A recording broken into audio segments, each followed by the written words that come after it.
And we're rolling. First of all, hi. It's been a minute. It's been about 10 years. I think the last video I posted was in 2016. That was a while ago. It's 2024. It's almost the end of 2024. If you don't remember who I am, well, you're subscribed to me, so you kind of do.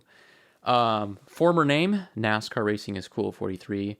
We're not keeping that name. That's long. That's when I was 12, 13, 14 years old. We got to come up with a better name. So I haven't come up with it yet. We're just going to go with my name for now. My channel right now is called The Frozen Pines because that's the name of my photography business, and I kind of use that across the board. Use that for my music recording studio name. But here you are. Here I am. It's been a minute.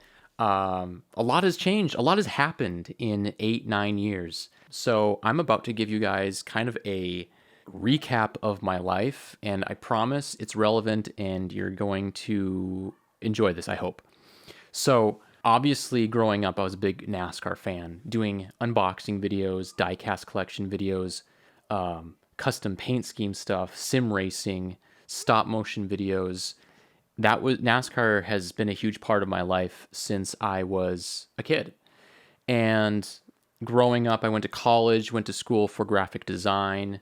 And it really wasn't until 2021, 2022 when I started really watching NASCAR consistently every week and making it a part of my life again. I mean, a lot of things in my life were going on, college, getting a job, and just and diving into my music career, which is not, I mean, I'm really just working on projects for fun at this point, but I've been releasing a little bit of music here and there.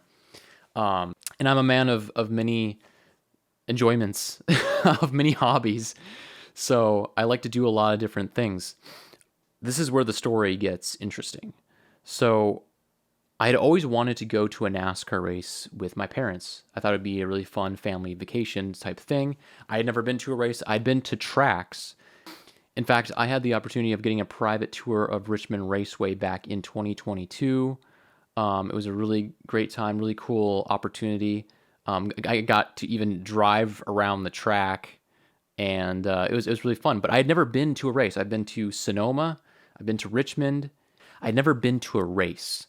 So I just sat down with my parents and I said, look, we're going to get tickets to the Daytona 500, and this is for 2024. And my plan for this was to try and get a media pass for the Daytona 500.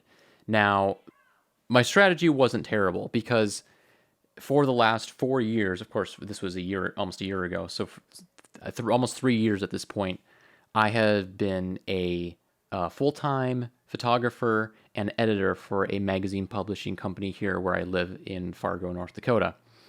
And I thought I could use that to apply for media credentials for the Daytona 500. Rude awakening, I was rejected, probably because it's the Daytona 500 and there's an insane amount of demand to be there to do coverage. And so I was rejected. However, while I was down in Daytona, I was reaching out to teams, I was reaching out to drivers, and I saw an old NASCAR buddy of mine from the YouTube days back when we were in our early YouTube days. I saw him posting some stuff about some internal media coverage, and I reached out to him. And this is Racing 202, Jonathan Field. Shout out to Jonathan and Dominic Aragon. Great guys. Reconnected with them. I've been buddies with them for a very long time, but haven't been really in contact with them. So I reached out, got the scoop on everything that they're a part of. So reconnected with them. They are running a NASCAR media outlet called The Racing Experts. And I said, hey guys, if you ever need a photographer to help get content at the races, I would love to be a part of this. So we reconnected, and they said, yeah, we'd love to have you with us to help, contribute content, help get photo coverage.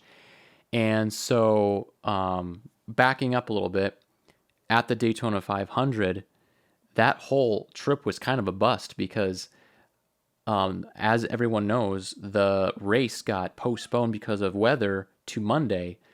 We couldn't move our flights. And so we actually had to fly back the day of the Daytona 500 on that Monday. And we flew back in time just for me to watch the end of the Daytona 500 on my phone, watching William Byron take the win, with the caution coming out on the last lap.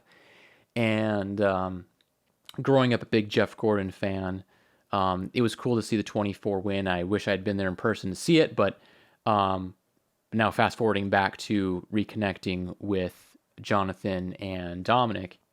So I gave them my availability, and I was able to get credentials to the inaugural Iowa race. And let me tell you, like, growing up a huge NASCAR fan, a dream of working in the industry, in the world of NASCAR, and never having been to a race as a fan, and my first actual experience is being a credentialed photographer, being a worker and a contributor on that level. But like internally, you're still that fan on the inside, because this is everything you've ever wanted, and you've never been able to live out the fan part of it in person. So obviously on the outside, being very professional and getting the content and just having a great time and making some cool connections, meeting some people. But on the inside, you're just like, oh my gosh, this is real. This is happening. I can't believe it. And it was an incredible experience to see all these TV personalities right here in front of your face. And you're like, oh yeah, there's the NBC crew. There's Jeff Burton right there. There's there's all these people that you watch on TV every weekend, and now they're there. And it's a really surreal thing, because you expect to be a little bit more, I guess, intimidated. But once you're there and you're working and they're working, it's just this really cool thing. I don't even really know how to describe it, but it was an awesome opportunity. And it was just the most fun weekend. It was hot. It was hot and windy in the mid upper 90s. But man, it was so fun. Iowa's a really cool track because it's like your standard tri-oval, but it's a short track. It's kind of like an in between. I would put it in between Kansas and Richmond, and it's a fun track. And I was also able to do some post race interviews and even some media center interviews, and get some content for the racing experts on that level. And it was wild. Like, NASCAR drivers, Cup drivers, right in front of you, and they're like, "Oh yeah, they're just normal people, just trying to do their job," and media people are trying to do their job and get coverage. But the whole culture of NASCAR is really cool, and there's so many talented people. I've already made some cool connections, even reconnected with some people. Shout out to Matt Wishart. He's doing media coverage for Trackhouse with a buddy of his, and it was just a really cool experience. So to date, I have been to 4 races now, and it's just been such a cool experience, because at the start of 2024, shut up, child. Someone outside is upset. It's gonna be okay. Where was I?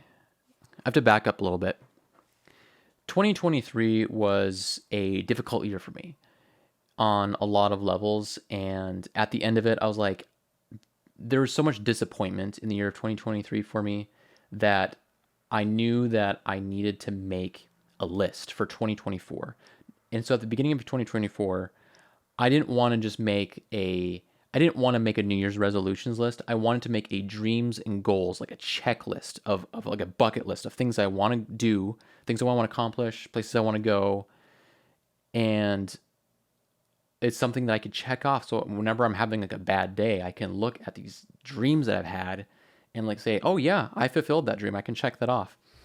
And going to my first NASCAR race was on there. Photographing my first race was on there. And looking back this year, I've been able to do that 4 times, and it's been a really amazing experience. I've been really blessed to be able to do that. So as of right now, last weekend I was in Kansas for the first round of 12. That was a really cool experience. So to date, I've been to the Iowa race. I then went to Nashville. That was a really cool experience. The Nashville crowd is such a passionate crowd. I tell you what, like, just everything that was going on, the crowd was into it. Michigan, I love that track. I love the infield. I love the whole layout and the experience of it. Floor to ceiling glass windows, panoramic view of the track and of pit road from the media center. I love Michigan. Amazing track. You have to go to it. And then most recently, Kansas. So all kind of similar types of tracks, but again, living in the upper Midwest, there's only so many tracks I can go to on a regular basis to make that work, both time-wise, financially, and all those things. And it's just been really cool. So what are you going to see from me moving forward? You're going to see a lot of the stuff that you saw back in the day. I'm going to be doing diecast videos. I never have owned any 124 scale stuff, but I did get a 124 scale at Kansas that I'll be doing a review on. We'll be doing some unboxing and reviews. We'll get back into that. And I also run a podcast. I've just started a podcast called the Streamline Podcast. And sometimes I have NASCAR Sky on there for a special guest. And I'm totally open to having more people on there just talking about racing and talking about life and our love for racing. And it's going to be fun. We're going to be doing all kinds of stuff. Heck, maybe we'll get into some sim racing again, but it's going to be NASCAR content, and I'm excited. I might be doing some redo reviews of all of my collection from growing up. I have over 200 diecasts ranging from 2008 all the way to most this year, but most of it's from 2008 to 2015, and we'll be doing some reviews there. But that's it. I feel like we've covered enough here, but it's good to be back. I'm excited to be back, and so anyway, that's all I've got. Thanks for being a part of this. Thanks for watching. Be sure to check out my Instagram, which is at Josiah Kopp. That's JOSIAHKOPP. That's where I post all of my NASCAR experiences in person. You can see my work on there. And let's just have fun with this. And I'll kind of bring you guys into my world and through my lens, so to speak, and quite literally. And hey, let's have fun. I don't really know how to do outros, so see you later.